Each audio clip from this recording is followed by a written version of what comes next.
Hello, this is John from caveofprogramming.com. This is tutorial number 7 in the series of Beginners Java tutorials, and in this tutorial we're going to look at getting user input. So I've got my main program here. I've got a main method inside a class, and I'm going to use the scanner class to get user input.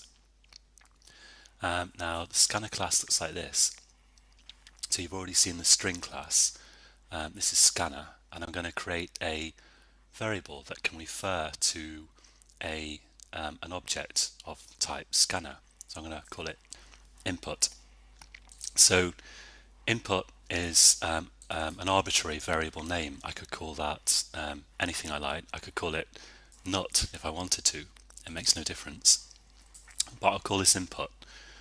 And the reason I'm getting an error here at the moment is because I need a statement at the top of the class file that imports the scanner class so that my program knows where to find it.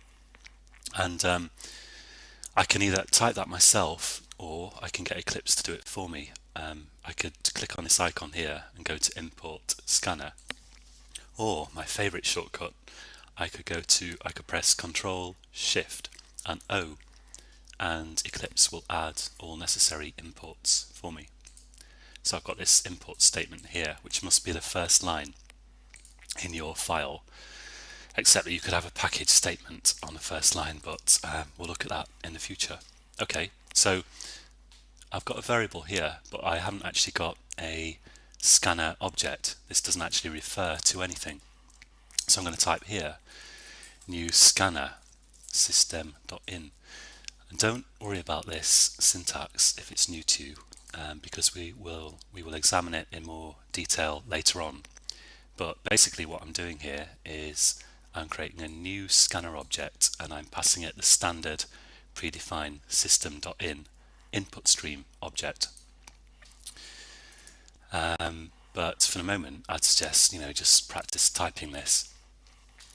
And to get some user input, I'm going to get a line to start with, a line of text, and I'm going to store that in a string. So I'll create a variable of type string and I'll call it line, and again it could be anything, and I'll say that equals input dot next line.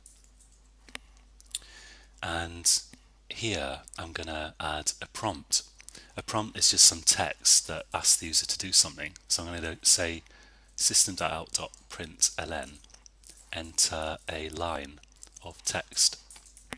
And by line I mean that the user can enter zero or more characters, but he or she must then hit the return key, and that's kind of the definition of a line.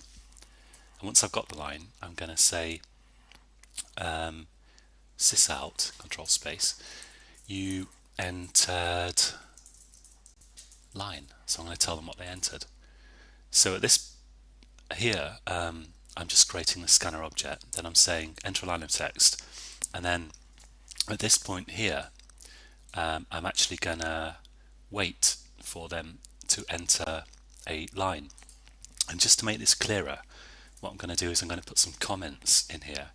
Now you can put a one-line comment in Java by typing / and then just type some text. So I'll say create scanner object, and here I'll say output the prompt, and here I'll say wait for the user to enter a line of text, and then here I'll say tell them what they entered.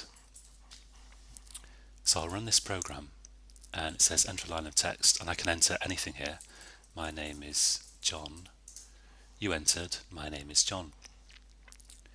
Now we're not restricted to getting just lines of text with scanner.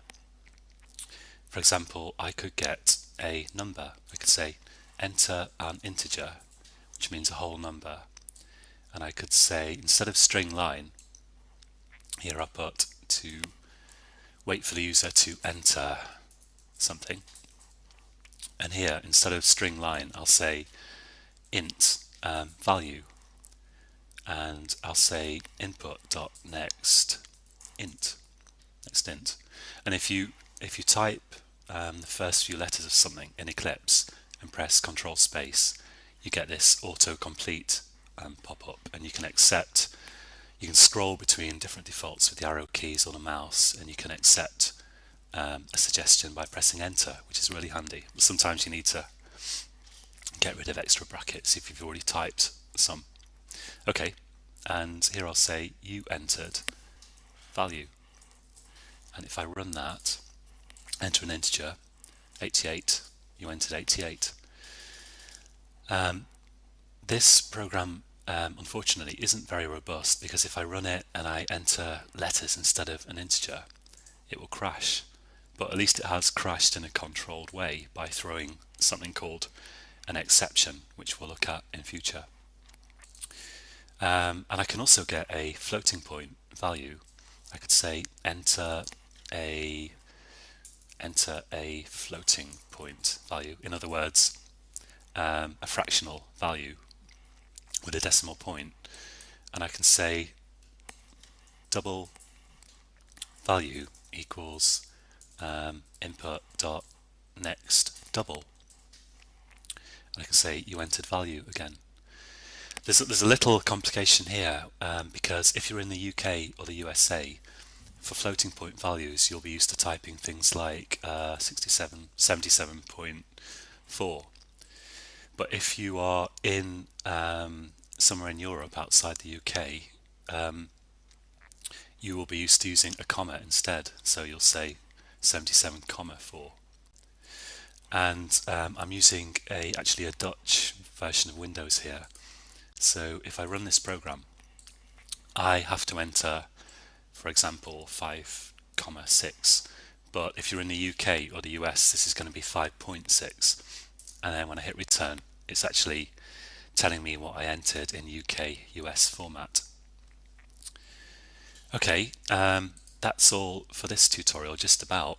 If you want more information on the Scanner class, then just type Scanner Java into Google and you can look at the API document. And if you want to make your program more robust, Scanner has a method that will enable you to see if there is a next double or a next int. And you can use an if statement to get a line if there isn't one waiting. But I will leave that as an exercise for you, and in the next tutorial we are going to look at do while loops, which is just a variation on the while loop. And until then, happy coding.